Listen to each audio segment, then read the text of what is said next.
Le royaume de Djafounou, un État soudanais médiéval oublié. Le royaume de Djafounog fut un État souverain et influent du Soudan occidental médiéval, dont l'histoire est restée longtemps dans l'ombre en raison de l'absence de sources locales écrites. Grâce à l'analyse de Tadeusz Lewicki, ce royaume oublié a pu être identifié, localisé et replacé dans le contexte géopolitique et commercial du XIe siècle ouest-africain. Mentionné principalement dans des sources arabes médiévales, Djafounou se révèle être un exemple marquant de puissance régionale noire, islamisée et connectée au grand circuit transsaharien. À la fin du XIe siècle, l'Afrique de l'Ouest traverse une période de bouleversement majeur. L'empire du Ghana, première grande puissance sahélienne connue, est affaibli puis conquis en partie en 1076 par les Almoravides, dynastie berbère islamisée venue du Maghreb. Cet épisode marque la naissance de plusieurs royaumes indépendants, fondés principalement par les Soninké, anciens sujets du Ghana. C'est dans ce contexte que naît le royaume de Djafounou, en même temps que d'autres États tels que le Sosso, Diarra ou encore Bakounou. Djafounou était situé dans le Sahel occidental, probablement dans la région actuelle du Diafounou, dans le cercle de Nioro, ouest du Mali. Le royaume occupait une position stratégique entre le fleuve Sénégal, notamment près de l'embouchure de la Falémé, les ruines de Koumbi Saleh, ancienne capitale du Ghana, les zones désertiques du Sahara méridional, peuplées de tribus berbères nomades telles que les Lamtouna, Massoufa et Goudala, surnommés les porteurs du voile. Cette position faisait du Djafounou un carrefour entre le monde noir sédentaire et le monde berbère nomade, lui permettant de contrôler des portions clés des routes commerciales transsahariennes. Le royaume de Djafounou est absent des traditions écrites africaines, mais il est attesté dans plusieurs sources arabes médiévales. Le Moujam al-Buldan de Yaqut al-Hamawi, début XIIIe siècle, est la source principale. Il y présente le Djafounou comme un royaume puissant et musulman. Le royaume est aussi mentionné, souvent sous des noms altérés, dans les œuvres de Al-Bakr, Az-Zur, Al-Umar, Al-Kalkashand ou encore le Kitab al-Istibsar. Le nom du royaume apparaît sous différentes formes dans les manuscrits, Zafoun-U, Zafounou, Zakfawa, Zagounou, etc. Ces variations s'expliquent par des erreurs de transmission et par la langue intermédiaire utilisée, probablement l'Azer, un dialecte soninké influencé par le berbère, qui altérait certains sons, par exemple Diafounou, devenant Zafounou. Yaqut décrit le roi de Djafounou comme un personnage exceptionnel. Il menait une vie semi-nomade avec ses troupeaux, mais possédait aussi une capitale sédentaire appelée Djafounou. Il rapporte que le roi du Djafounou est plus puissant que les porteurs du voile et plus versé dans l'art de régner. Et c'est la raison pour laquelle ces derniers reconnaissent sa supériorité en lui témoignant leur obéissance et en recourant à lui pour obtenir son aide en cas d'importantes affaires d'État.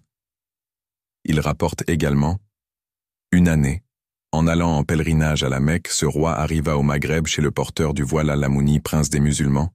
Celui-ci accueillit le roi à pied, tandis que le roi de Djafounou ne descendit pas de son cheval pour le saluer. Quelqu'un qui l'a vu à Marrakech, Marrakech, le jour de son entrée dans cette ville raconte ce qui suit.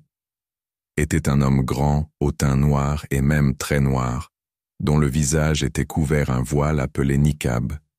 Les blancs de ses yeux étaient rouges et pareils à deux charbons ardents et ses paumes jaunes comme si elles avaient été teintes au safran. Il portait des robes coupées et était enveloppé un manteau blanc. Il entra à cheval au château du prince des musulmans tandis que celui-ci le précédait à pied.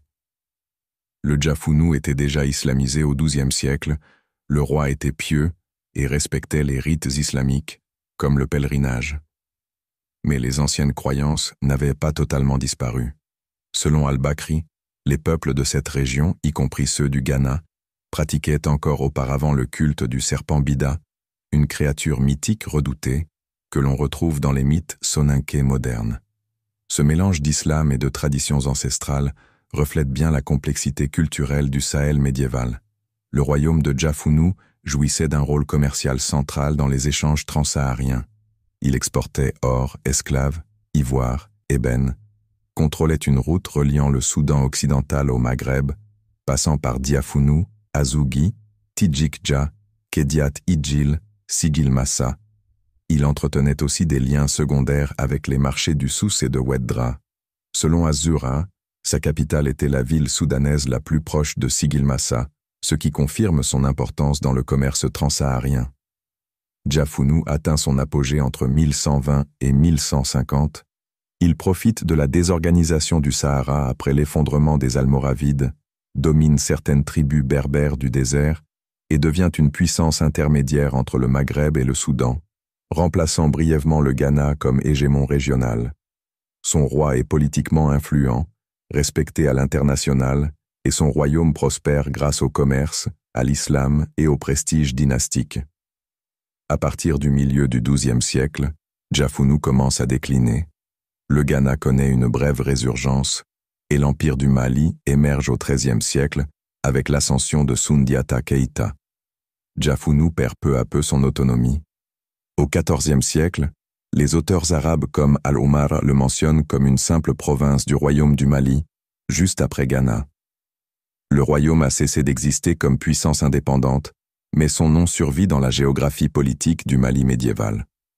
Aujourd'hui encore, la région de Diafunu est habitée par des Soninké, descendants de ces anciens royaumes.